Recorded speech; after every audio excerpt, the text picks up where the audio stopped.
نو ځکه پیغمبر علیه الصلاة والسلام حدیث مبارک کې چې کله د منافق نښانې بیانوي، یوه نښانه تېره جمعه کې ما ستاسو حضور کې دا پیش کړې وله چې کله سړی خبرې کوي په خبرو کې درواغ وایي. او د دې متعلق ما دا خبره هم په وضاحت باندې کړې وه چې د درواغو ډېر شکلونه دي او ډېر صورتونه دي. ډېر ځله انسان د خپلې لاعلمۍ او د خپلې ناپوهۍ په خاطر باندې د درواغو عمل نه پیژني او د یو عمل کوي حالانکه هغه د درواغو په شکل د په عملنامه کې لیکل کیږي. لکه څنګه چې د درواغو ډېر شکلونه دي په معاشره کې او د هغې ټولو شکلو معلومات د انسان سره نه وي، نو کله د ناپوهۍ په خاطر د سړي زندگی په درواغو کې روانوي او د نوم د درواغجنو په پیرس او پلیش کې لیکل سوی، لیکن دی غریب په دې باندې نه دی پوه چې دا زما عمل درواغ دی او که نه دي. دغه رقم د معاهدې د وعدې د مخالفت دا د منافق دویمه نښانه ده، لیکن زموږ معاشره کې دا ډېر مختلف شکلونه لري.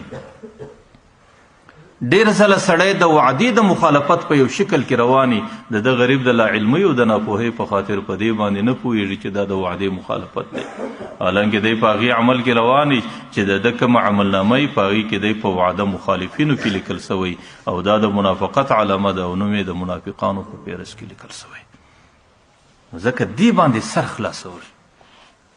زه ستاسو حضور ته زه ستاسو توجه یو خبرې ته رااړوم. زما مقصد یو خبره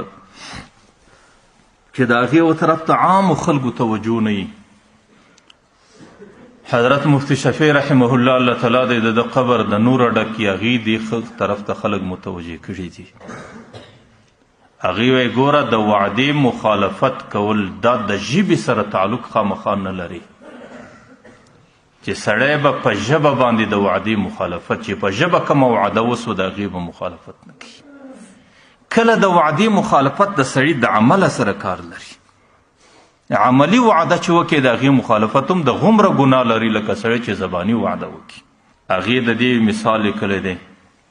یو سړی دی د یو ملک باشنده دی، په هغه ملک کې دی استوګنه لري، هغه ملک د مسلمانانو ملک دی یا د کافرانو ملک دی، یا خپل ملک دی یا د هجرت په شکل زندگی تیروي. چې کله د هغه ملک باشندگی و استوګنه اختیار کړه، نو ګواه کې د په خپل عمل کې د عملی وعده د هغې وخت د هغې ملک د حاکمانو سره وکړه چې ستاسو څومره قوانین دي زه به د هغې رعایت کوم. دا د ده د دې ملک عملی وعده وسوله. و چې کله دی د دې ملک د یو قانون مخالفت کوي او د هغې متابعت نه کوي او هغې قانون په خپل عمل کې ماتوي، نو دا سړی په وعده مخالفینو کې راغلی دی او چې کومه وعده خلافي ګناه ده، دا سړی په دې ګناه کې مبتلا انسان دی.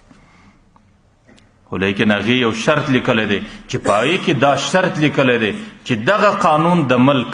په دې کې به ستا د الله تعالی د یو امر مخالفت نه وي، په دې کې به ستا د دین مخالفت نه وي، په دې کې به ته د یو ناقابل ظلم لاندې نه راځي چې پر تا باندې بیا ظلم راځي، او په دې کې به ته د یو ګناه مرتکب نه ګرځې چې د دې قانون په وجه ته د ګناه سره مخامخ کیږي. لیکن که چیرې په هغه قانون کې یا د الله د امر مخالفت راځي یا د دین مخالفت راځي یا په قانون کې سړی زموږ په دین کې د ګناه سره مخامخ کیږي، بیا خو د هغې قانون متابعت او د هغې موافقت او هغې پر ځان باندې منل د یوه ذره ضروري نه بلکې ناجایز عمل دی. ځکه د پیغمبر علیه السلام حدیث دی لا طاعة للمخلوق فی معصیة الخالق، چې سړی د مخلوق اطاعت کوي، حکومت خو مخلوق دی او په هغې کې د الله تعالی ناروا نافرماني کوي، هغې څه گنجایش نه لري زموږ په دین کې. لیکن د هغې قانون په متابعت کې نه د الله د امر مخالفت راځي، د هغې قانون په موافقت کې نه د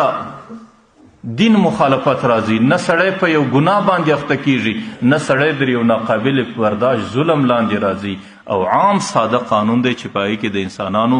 د اوسایي طریقې دي یا د انسانانو د اسانۍ طریقې دي، نو بیا د هغې قانون متابعت کول دا عملی وعده ده، دا پر د انسان باندې ضروري ده. او که سړی د دې عام قانون متابعت نه کوي، دا سړی په وعده خلاف په انسانانو کې دی.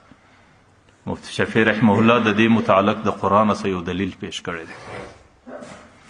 حضرت موسی علیه السلام دا د الله تعالی اولو العظم پیغمبر دی. د حضرت موسی علیه السلام زندگی دا د فرعون په ښار کې تیریږي، په مصر کې تیریږي، پر مصر باندې د فرعون حکومت. د حضرت موسی علیه السلام په چپلاخه باندې د فرعون د قوم یو سړی قبطي قتل سو. مشهوره واقعه د قرآن کریم ذکر کړې ده.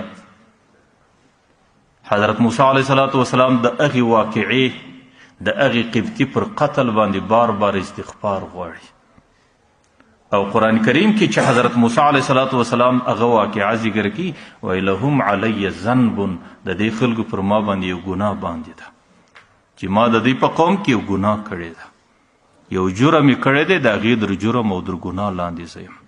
مفتی شفیع رحمه الله لیکلي دي حالانکه قبطي دا کافر دی او په کافر کې بیا حربي کافر دی، د هغې و قتل ته حضرت موسی علیه السلام څنګه ذنبون وایي؟ قرآن کریم د هغې قتل څنګه د جرم او د ذنب او د ګناه په شکل ذکر کوي؟ هغوی دا لیکلي دي چونکې حضرت موسی علیه السلام د فرعون د ښار باشنده دی او چې کم سړی د یو ښار باشنده سو د دې معنا دا چې دې سړي د دې ښار د حاکمانو سره عملي معاهده او وعده وکړه چې زه ستاسو د ټولو قوانینو رعایت کوم او چې کومو قوانینو کې زما د رب مخالفت نه وي د هغې قوانینو څخه به زه ځان ګورم، د هغې قانون د قوانینو د مخالفت څخه به زه ځان ګورم. او د فرعون په قانون کې د قبطي وژنول دا جرم و او د حضرت موسی علیه السلام څخه دا صادر سو، نو ځکه حضرت موسی علیه السلام پر دې عمل بار بار استغفار هم غواړي. حضرت موسی علیه السلام دا عمل قرآن کریم د ده په حق کې په ذنبون باندې لیکي، ذنبون معنا ګناه، او حضرت موسی علیه السلام دې ته د جرم په نظر باندې ګوري. حالانکه بدی کې نور هیڅ نسته، صرف د هغې ملک د قوانینو مخالفت دی، نو په دې خاطر باندې حضرت موسی علیه السلام پر دې مغفرت غواړي. نو چې کله یو سړی د یو چا په ملک کې اوسیږي، د مسلمانانو حکومت دی که د کافرانو حکومت دی، چې کله ته په هغه ملک کې باشنده سولې د هغې ملک قوانینو رعایت کول دا ستا دپاره ضروري عمل دی، خو په دې شرط چې په هغه رعایت کې به د الله تعالی نافرماني نه راځي، په هغه رعایت کې به د دین مخالفت نه راځي، په هغه رعایت کې به ته د ګناه کبیرې مرتکب نه ګرځې، نو بیا د هغې قانون مو رعایت کول دا معاهده ده او د دې معاهدې په ماتوالي باندې سړی ګناهګاره ګرځي.